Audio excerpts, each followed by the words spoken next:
Bak köşesi alıp otamazsın sordum bana. Bakıp duyundan kalır.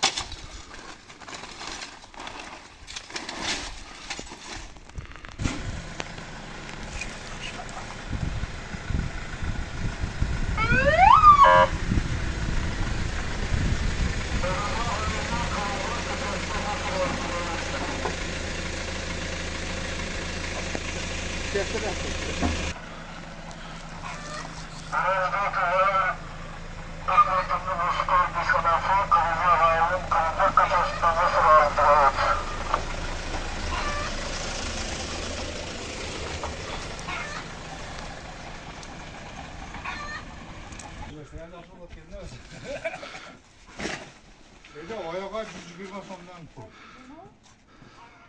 Kaçar yol çıkardınız da? Şöyle aytanda şol bana olduruk kaçar. Daha cücük masam dedim. Tekrar vergen bular. Ha. Kapılarını açar.